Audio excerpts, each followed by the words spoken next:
So we've already established Mariva is the only decision maker in this process. So, and I usually just go, if we can't do it at the office, I'll go to like a Starbucks or a Panera closest to them just to make it easy in public.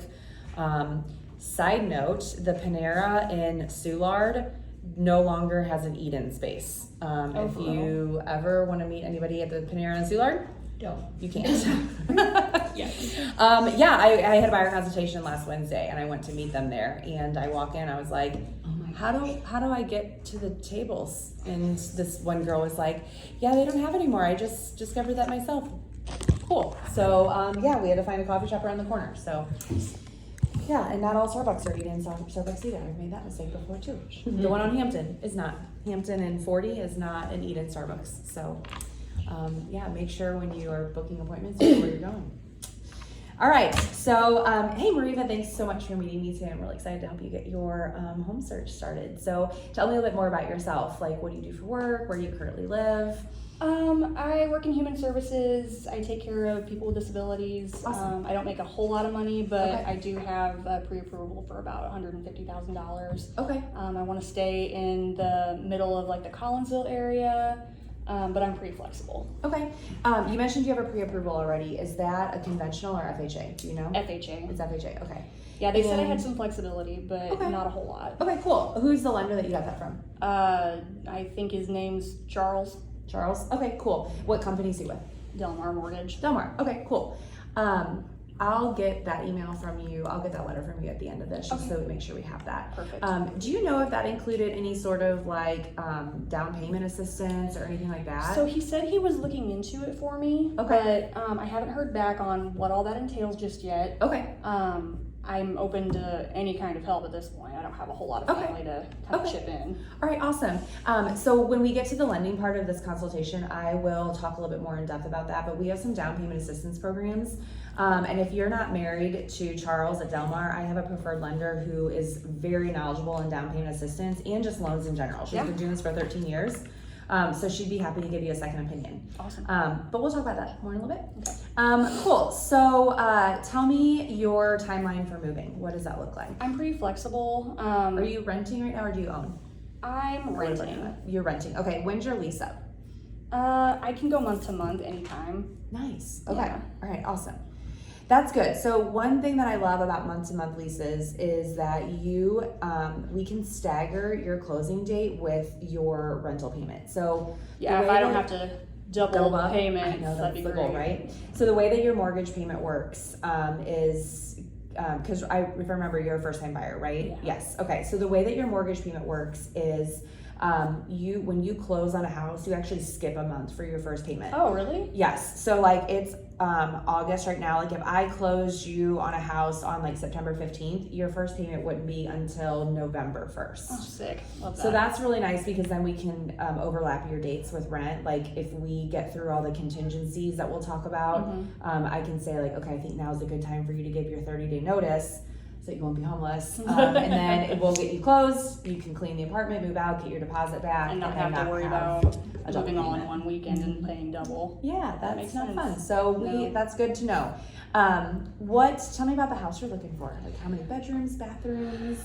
Definitely 2 to 3 bedrooms, more than one bathroom. Okay. I'd like to have some kind of backyard. When you say more than one bathroom, is like just a half bath is fine? Like you don't want to share yours with like guests when they come over? Correct. Okay, so 1.5 baths. I would love to have 2 showers or 2 bath spaces, but I'm not super picky. Okay, cool. And then, sorry, continue on. I'd love to have some kind of backyard space. I do have 2 pugs that are, semi-needy, but What are their names? Gaia and Murphy. Gaia, how do you spell Gaia? G-A-I-A. G-I-G-A-I-A. A-I-A. Wow, and Murphy. Yep. I'm having listening issues today. Okay. Oh, I love that. That's cute. How old are they? Oh my gosh, Guy is going to be 10 this year, and then Murphy is going to be 3. Oh my gosh, Yeah. I have a dog. I have a miniature schnauzer, so who's not very miniature. But They never I are. love dogs. Yeah, he's 32 pounds. He's very not miniature. So big boy. We call him the fat one in the family, so it's fine. Backyard space for the dogs. Cool. Does it need to be fenced in, or can you do that after closing? They don't really go far. Oh, cool. Yeah, they know who feeds them. Oh, that's very true. Okay. Yeah, I'd love to be able to put up a fence Okay. at some point. So like, if the HOA, if I was to move into one, doesn't like that, then that's going to be a problem. Yep. Okay. Because perfect. I do want to have kids at some point. Yeah. You know, whatever. Yeah, and you want to keep them contained safely. Okay. So when we get to that point, usually I can tell, like when I go through a neighborhood and we just look at the neighbors' houses, if there's fences up, you can usually tell what the restrictions are. Yeah. You know, between 4 foot or 6 foot or privacy versus wood or aluminum. So we can kind of tell, but if we're somewhere and we don't really see any fences, I can look into that just to make sure that there's not a reason why nobody has fences. Gotcha. All right. What about garages? Do you need garage space? I would prefer garage space. Okay. 1 or 2? 1. 1. Okay. 1, if not 2. And then, what about a basement? A lot of the areas, because you're looking in Illinois, and some of the areas in Illinois don't have basements. I'm flexible as long as there's enough storage space. Okay, all right. So basement's not necessary. Okay, Yeah. cool.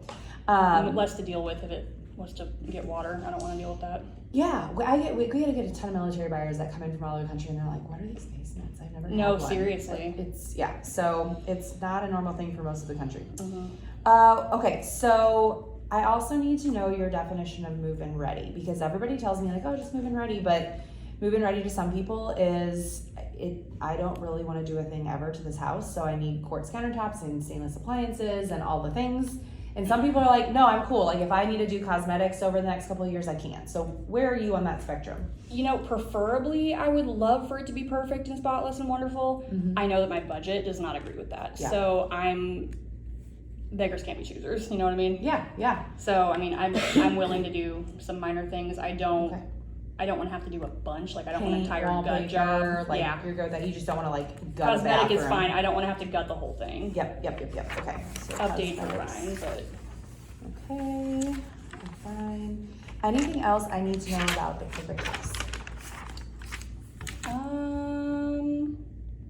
I can't think of anything right Okay. this second, but I'm sure I'll probably fall asleep Well, tonight. I'll and tell wake up in the you morning and something. how the process all works, Okay. and we can always change this, and I'll kind of walk you through that too. So the first step in the process, which you've already covered, is meeting with a lender and getting pre-approved. And like I said, I have another lender that I'll send you just to make sure you're getting the best rate and the best fees. So I'll get you hooked up with Megan here in a little bit. Okay.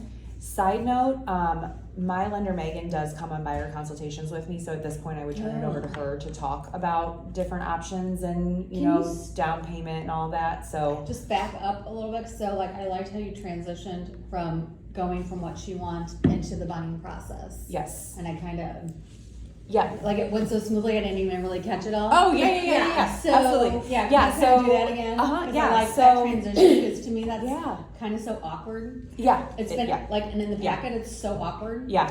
So I just keep everything tucked right here until the very end. Okay. Because You it's, don't make anything up. It's just so sure don't. I just leave it here and I go, okay, I'm gonna send this home with you. And then I walk through it. So Okay. Okay, cool. So that sounds awesome.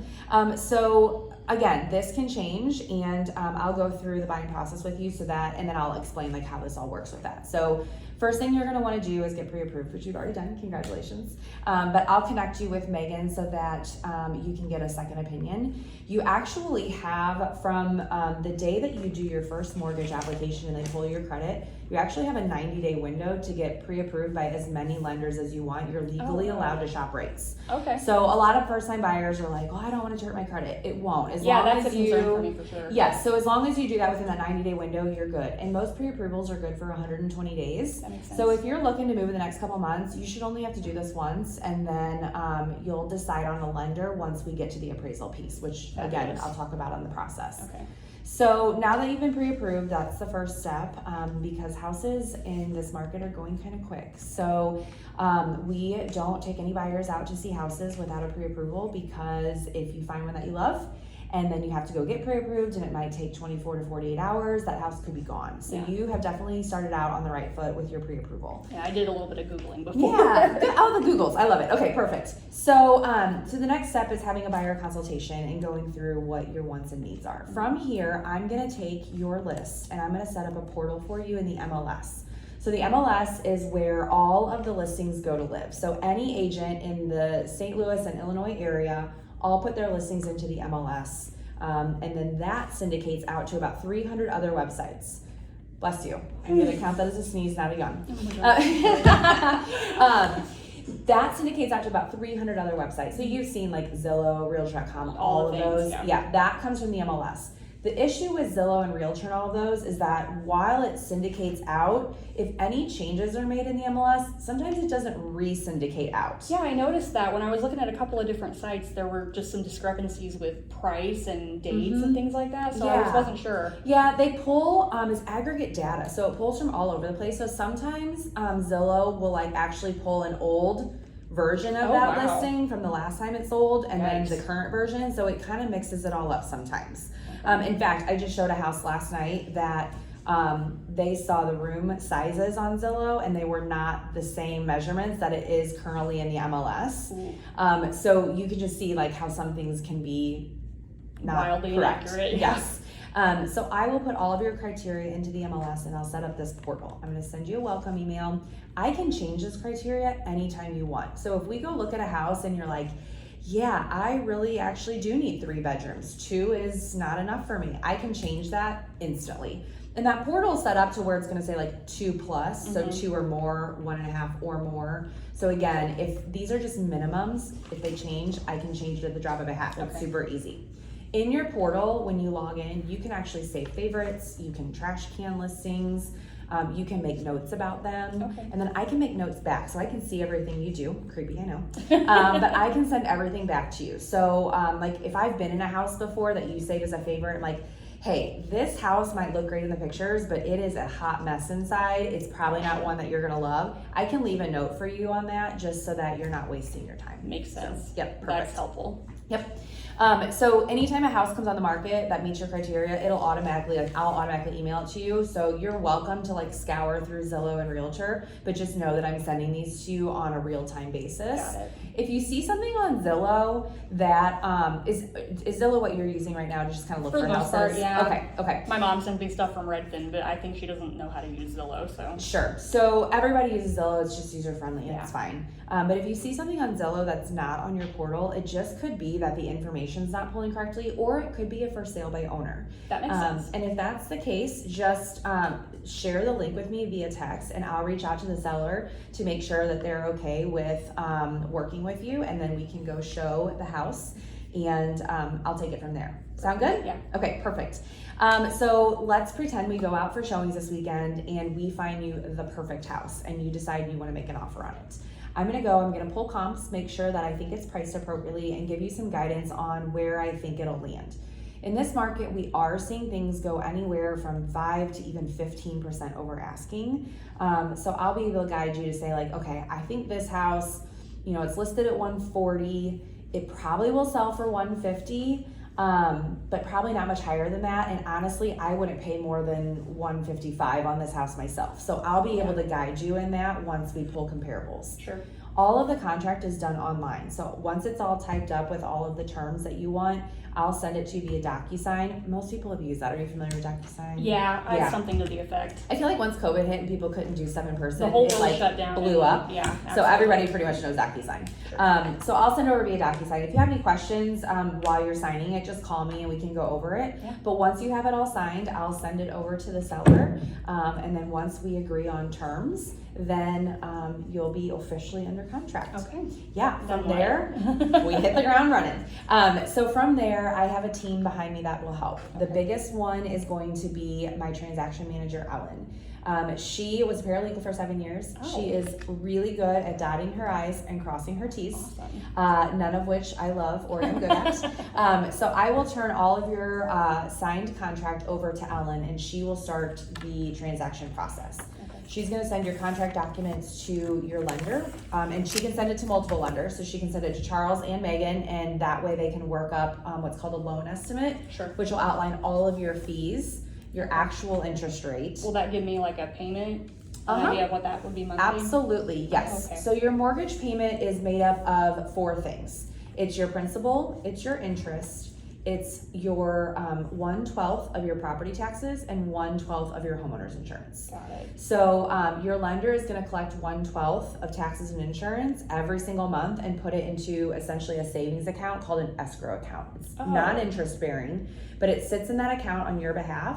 And then when your tax bill comes out in December and needs to be paid, the lender will pay it for you. Got it. And when your insurance comes out in whatever month it renews, let's say we close in September, they'll pay it for you. Okay.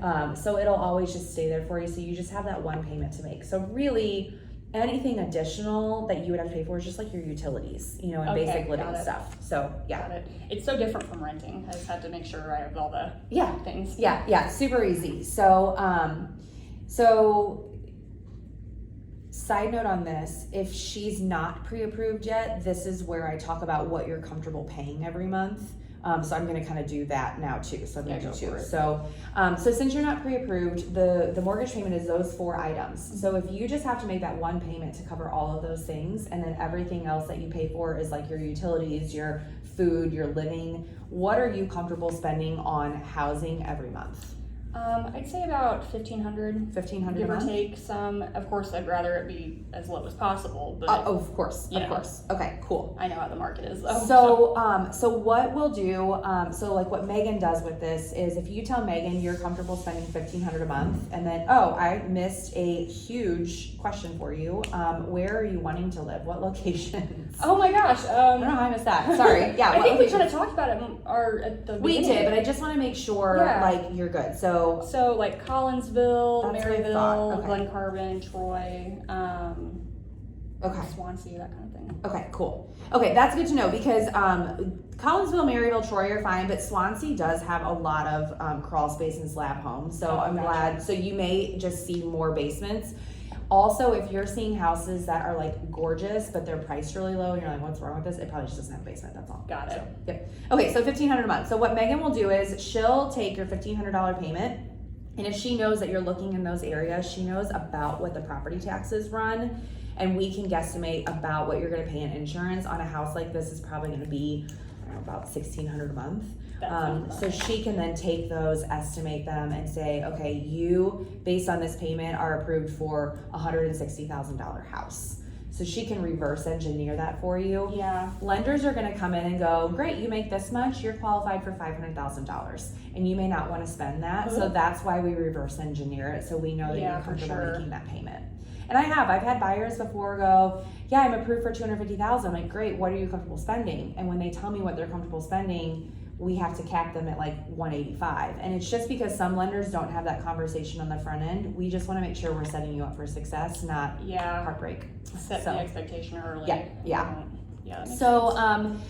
so monthly payment. So that's good. So that's kind of how I have that conversation. Side note on that one. Okay, cool. So now once Ellen has your doc, I'll let you take notes. Sorry. go ahead. Sorry. Nope, you're good. Valerie is gonna be my buyer, but she had a meeting.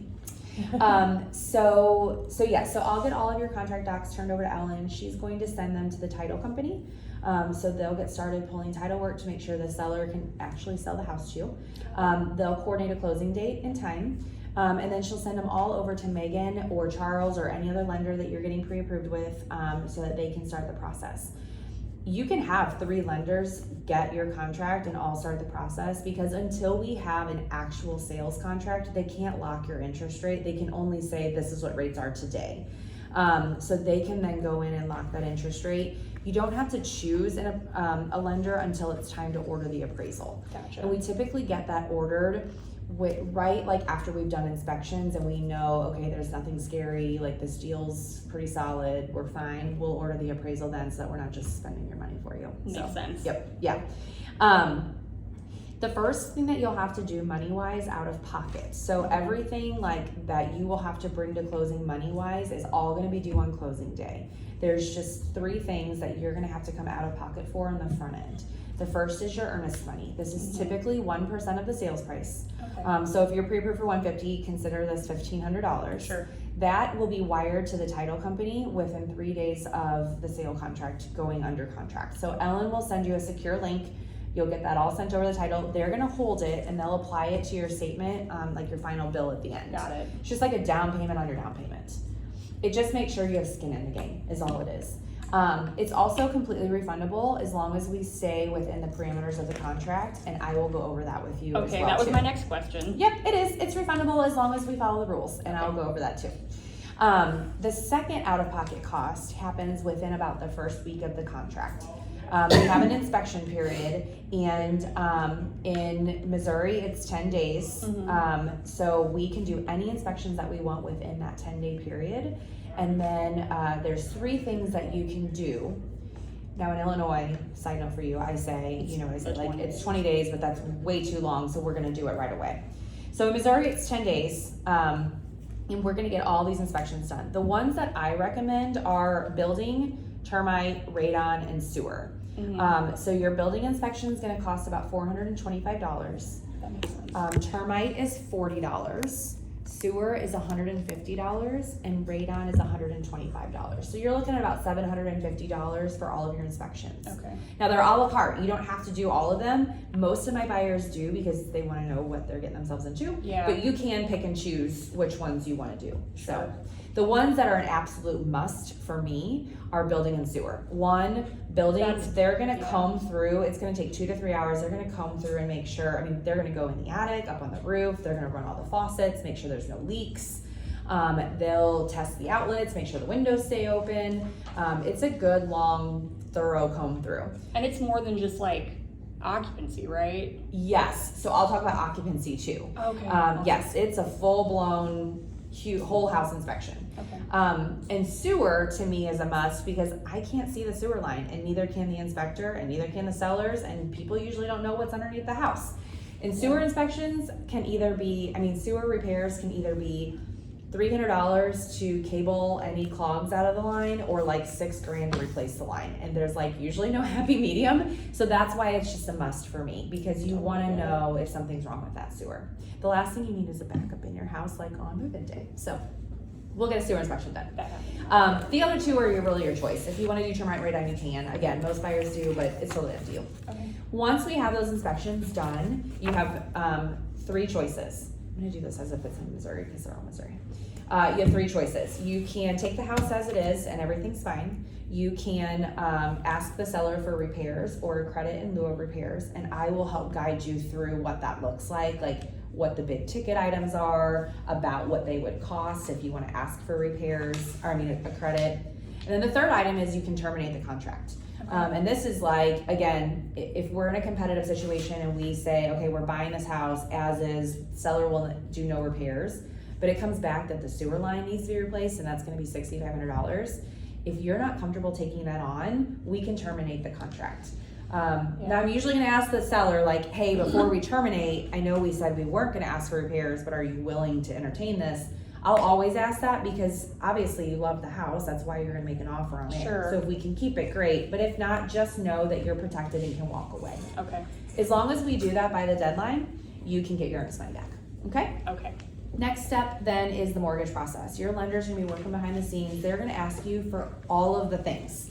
I've had buyers get annoyed before because they're like, why are they asking me for all of this stuff? Every lender's gonna ask for the same thing because it's a federal government requirement, not a lender requirement. That makes sense. They're gonna ask you for pay stubs, bank statements, they're gonna ask for tax returns and W-2s. You don't have to give them every bank statement of every account that you own. You only need to provide any accounts that you're gonna use the down payment from. Okay. Which doesn't necessarily have to be a savings or a checking, it could be an IRA account. And your lender can guide you through like what that process looks like, so. Okay. Okay. After that, it's kind of smooth sailing. It's really just the title work doing the title Just doing hurry their up and thing, wait. the lender doing their thing. Towards the end, if we do ask the seller for repairs and credits, we do have an additional 10 days to negotiate those repairs. So just keep that in mind. Okay. Honestly though, in today's market, it's not very common to be able to ask for repairs. So it's usually pretty smooth sailing. It's just whether or not I can say to you, hey, I think this looks good. This is all handyman stuff. We can get this fixed for X dollars. Are you comfortable? And then we can move along. So now you asked about occupancy. That is separate from your regular inspections. So typically the seller has to provide a past occupancy inspection prior to close. So what that looks like is with the local municipality, they'll book the inspection, they'll come out and inspect, and anything that needs to be fixed, the seller will be responsible for, and then they just have to provide that past inspection prior to closing for us. That allows you to then go get your occupancy permit, so that you can let the city know that you're living there and they know who's who. So, any questions so far in the process? Oh my gosh, there's more? No, there's only a little bit more. Okay. So, really at this point, you've done everything and it just is a waiting game. Okay. We are allowed to do a final walkthrough within 4 days of closing, and that's just to make sure that everything looks the way it did on the day you wrote that contract. If there's any discrepancies, we can put it in writing and ask the seller to remedy it. And then the last thing to do is just show up for closing. So we'll go to the closing table, you'll bring your cashier's check, or you can wire your funds. Okay. We'll sign all the documents, sellers will sign, and you'll walk out with the keys. So now in Missouri, so it's a little different at closing. Sometimes people just think like you can walk out with the keys. So because we close at different title companies in Missouri, we're here and the seller's somewhere else, they have to transfer documents back and forth to each other and then transfer money. So typically if you sign at say 9 o'clock in the morning, you can typically get possession of the house by 12 or 1 is if the seller closes in the morning too. So just don't use these keys that I'm going to give you at the final walkthrough until I tell you you're allowed to. I don't tell them that at the walkthrough or the consultation, but at final walkthrough, that's what we say. So you'll just come to closing and bring your driver's license and you'll have a house. So that's pretty much the process. I know it may sound overwhelming, but again, Ellen is working behind the scenes to make sure we're hitting all of our deadlines. I'm working to make sure we don't hit them. We have multiple eyes on the contract. So it will be pretty smooth sailing for you. Okay. Ellen's also going to do a couple other things too. She's going to remind you to change your address. She's going to remind you to set up your utilities. We do have a concierge service called One Source Solutions. When they call you, it is not a scam. I have buyers ask me that all the time, but they will actually help you set up your utilities in your name. So it's a super helpful service. Yeah. So we have that in Illinois too? Yes, we do. Good. Okay, so I'm going to send you home with this buyer packet. So the first thing that is in here is, I'll talk to you about this in a second. This is a disclosure about lead-based paint. I am required by law to give this to you. Most agents don't if you're interviewing anybody else, but here it is for me. I like to follow the rules.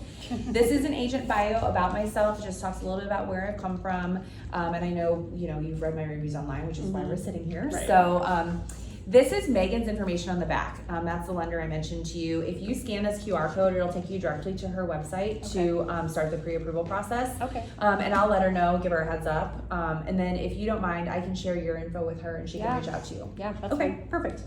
That's in there. And then there is, so that's the first thing. The second thing is on your behalf at closing, I donate 1% of my commission to our nonprofit, TB Cares. Oh. This just goes, yeah, it's pretty cool. So this just goes to help provide housing solutions both locally and globally. So, cool.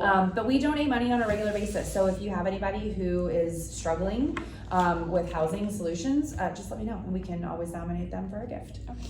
On the back side is just a little bit more about Police St. Louis, our promise and our mission to you. And then this is a choice home warranty brochure. This is something that some sellers provide. We can ask for it in the contract. If it's a competitive situation and we can't ask for it, you can still buy it and it's just billed to you at closing. Got it. So we always ask for the Choice Ultimate Plan.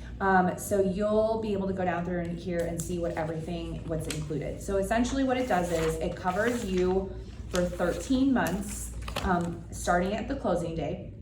And it's essentially all of, I remember it like this. It covers peach, like the fruit, plumbing, electrical, appliances, cooling, and heating. Peach. Okay. So that's the easiest way to remember it. So, you know, your systems, plumbing, appliances, all that's in here.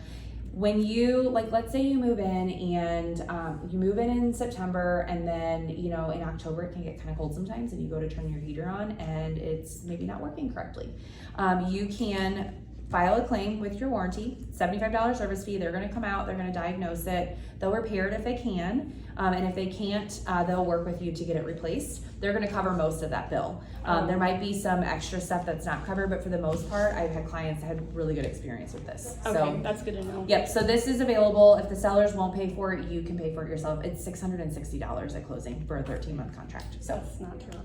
yep. And then the book in here is just basically the buying experience. It's everything that we talked about today. So you can go home and just look through this on your own. All right, any questions? I can't think of anything off the top of my head. All right. So the last step in the process, I'm gonna connect you with Megan. I'm gonna set up your portal. And then the last step in the process is to, when you decide that you officially want to hire me to help you, there's a buyer agency agreement. I'm going to send a copy home with you today so you can read through it. And then when you're ready to officially hire me, you just let me know and I'll send it over via DocuSign. There is nothing crazy in here, but you can read through it.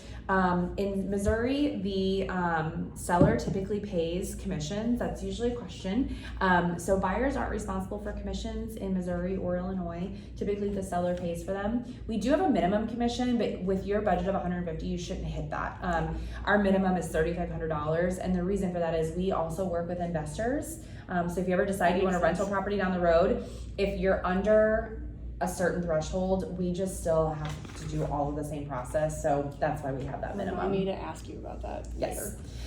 So that's why we have that minimum. But at your price point, you'll never hit it, so you don't have to worry about it. Sure. And then this shows here an additional compensation of $595. My office charges an audit processing fee to just make sure that our file is compliant with the state of Missouri and you can, you know, legally buy a house. Right. So that's what that fee is for in there. Do I pay that out of pocket? It comes out at closing. Oh, okay. Mhm. All Yep, right. and if you I just want get- to make sure it wasn't like extra stuff. Oh my gosh, no, you don't have to write me a check today. You're good. I mean, I can give you my Venmo if you want. No, you don't. I'm just kidding. So everything goes through. This outlines all of the duties and obligations that I have towards you as your fiduciary. So it prevents me from sharing any personal information with the sellers or the seller's agent. It, you know, says I have to get back to you in a timely manner, which is usually never an issue. And just other things in here. So you can read through that. If you have any questions, just let me know. Okay. Are you all good? Yeah, I think so. Okay, cool. We'll get everything started. I'm excited to help you find a house. It's gonna be so fun, I promise. All right, cool, sounds good. Well, have a good rest of the day and we'll chat soon, okay? Perfect. All right, cool.